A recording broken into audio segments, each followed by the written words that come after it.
But this is where this system really comes alive. Just that pop and agility and playfulness that I wasn't expecting from such a big bike. When you can drive it out, you just got that firming up of the suspension there. As soon as you start cranking, the suspension knows, and it gives you that drive if it thinks that that's what you need, or just keeps it open and flowing over this ultra jank, and just helps you keep online when the trail is doing everything it can to throw you offline. Motorbikes making motorbike noises, not me, but well, that's the sensation you get from this Flight Attendant. Rap to you too, mate. My name's Guy Kestevan. I've been a professional bike and kit tester for nearly 25 years, and I know that because MBR want me to write a feature for their 25th birthday in a couple of months. So we're nearly there at the quarter century, but in all that time, this is the most expensive, most exclusive and fanciest mountain bike I have ever ridden, because this is RockShox Flight Attendant on a Trek Slash, and according to RockShox, this is the future. So the actual physical parts of Flight Attendant are this main controller, brain, master unit, whatever you want to call it, on top of the fork, with your adjustment buttons there, your mode setting dial, and then a little 5 LED circle there to tell you where you are in the tune. Then down on the rear shock, you've got a second controller and a bunch of sensors there.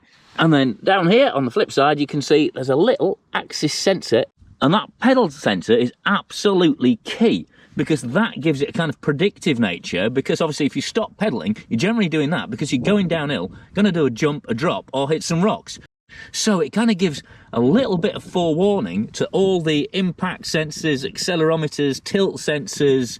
There's just a whole bunch of sensors in both these sections here, which, thanks to almost a decade of software engineering and algorithm creating and tweaking by the RockShox Flight Attendant team, which includes top electrical engineers and even a guy who's a specialist in guitar foot pedals, just to get that proper kind of electrical to emotional engagement, that lets this bike provide the optimum suspension setting for any given, well, 0.5 milliseconds of the trail that you're travelling across.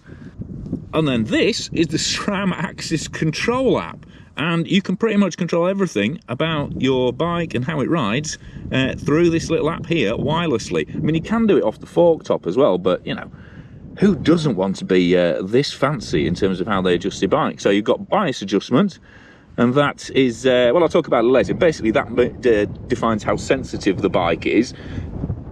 And then you've got your low speed compression adjustment as well. So you've got that on the fork and on the rear shock, and it's 10 steps, front and rear. High speed adjustment isn't there's no high speed adjustment on this setup, and rebound is manually adjusted, and obviously sag is manually adjusted as well.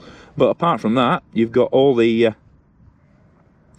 and you can also control the default settings, what the bike will go into if it loses, you know, if it loses signal from the wireless system, or if your battery runs out. So, and also it lets you configure your standard axis controls as well for your gears, for your reverb, and lets you use the left-hand lever as a controller for the Flight Attendant suspension as well. But it's crucial to understand, it is not just an electronic upgrade that you're getting with Flight Attendant. You're also getting new damping in here, you're getting new bushings, you're getting slightly altered seals, you're getting what they call the Buttercup, which is a little, basically a rubber bumper on the bottom of the damper and spring shafts, which kind of takes that high-speed vibration, adds a tiny bit of physical suppleness to the rest of the architecture of the fork.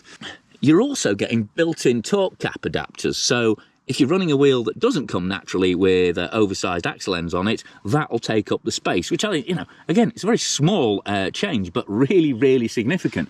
And you're also, on all the forks, getting this little pressure relief valve, sort of your relaxing yoga, Wim Hof deep breathing, when all the stresses of your day as a fork on the mountain, all the heat build up and pressure build up in that lower leg, just press that button and it relaxes away, it resets, and you're back to your old supple self. Kind of like yoga with Adrienne for your fork, but just by pushing that button there.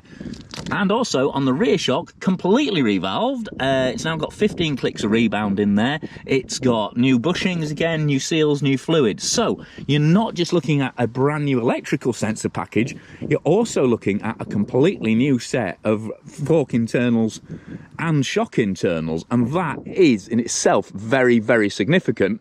I don't think you need me to tell me that's likely to appear on other RockShox dampers and forks in the near future, but for now, Flight Attendant bikes are the only way you can get all those upgrades. And in terms of the rear shock, it's only available in the RockShox Super Deluxe with that piggyback on, and because you've got that big block on there and that battery on the far side, that means it's quite limited in what bikes it'll actually fit into.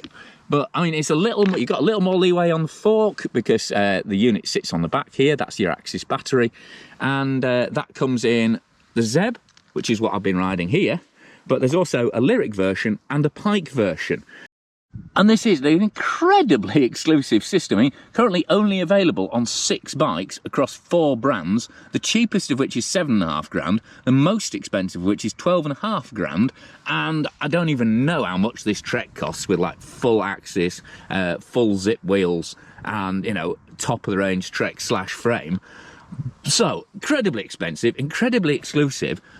How does that actually feel on the trail?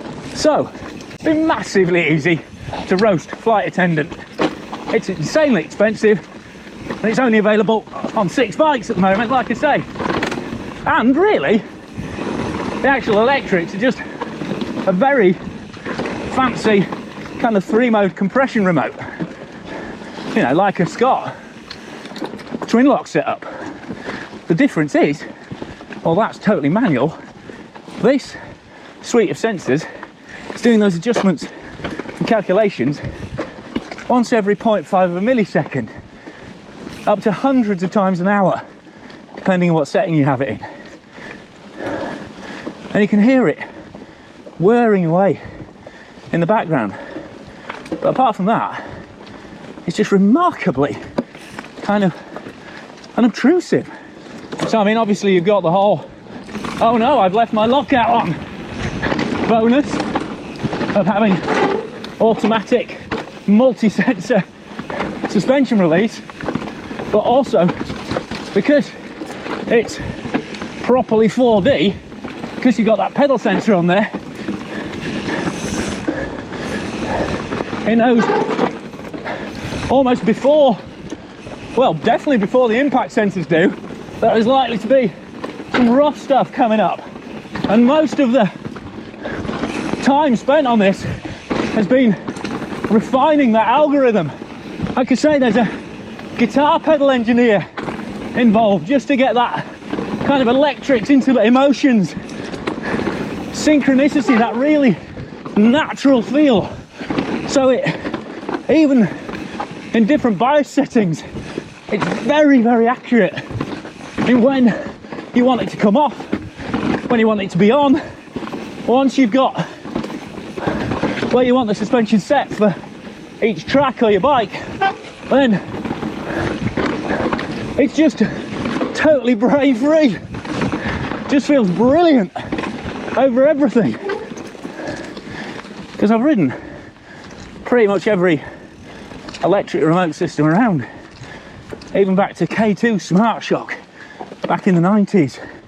Had to go on Cannondale Simon. Well, I don't think it ever made it off the show stand at Interbike, but did have a prod with it there.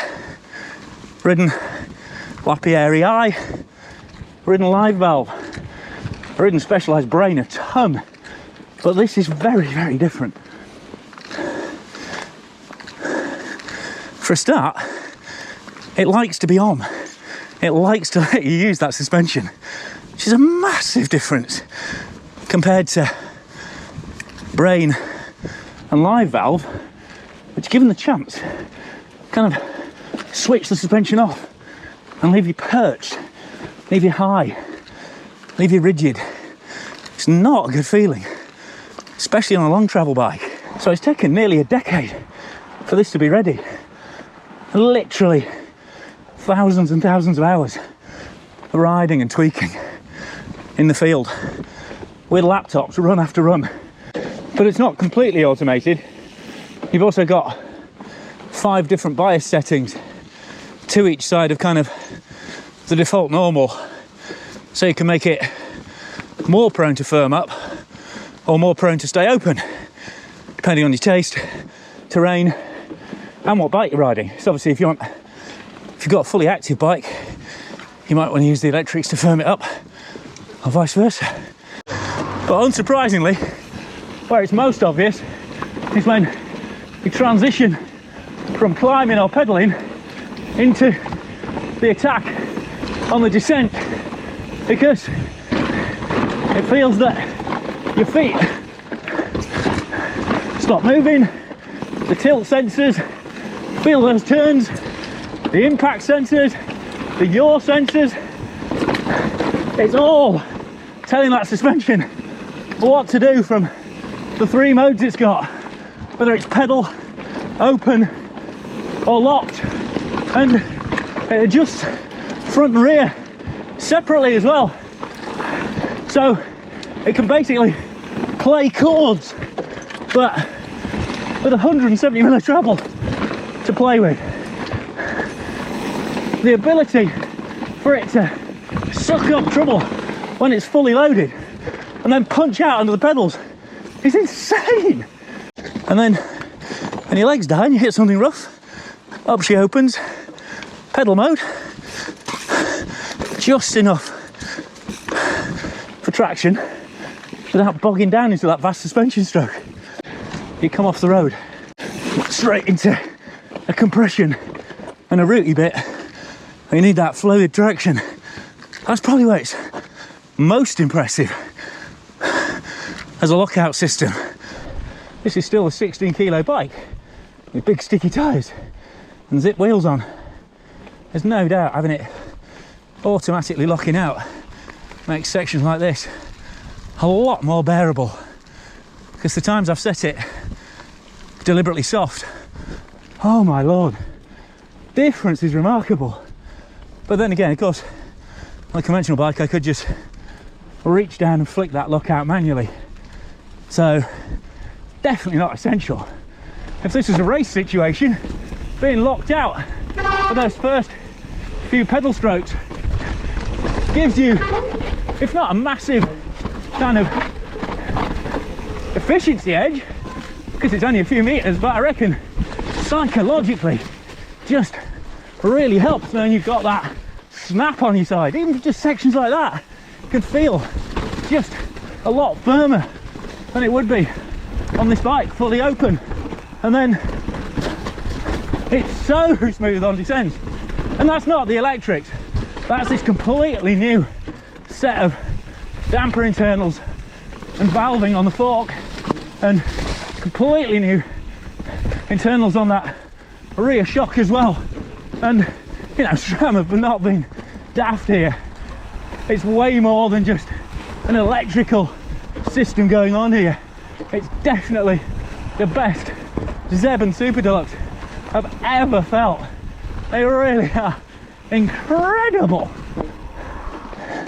But while all the suspension sensing for the impacts and everything is kind of what I was expecting, what's amazing is how well this bike corners, because this is a big, old, stable, long beast.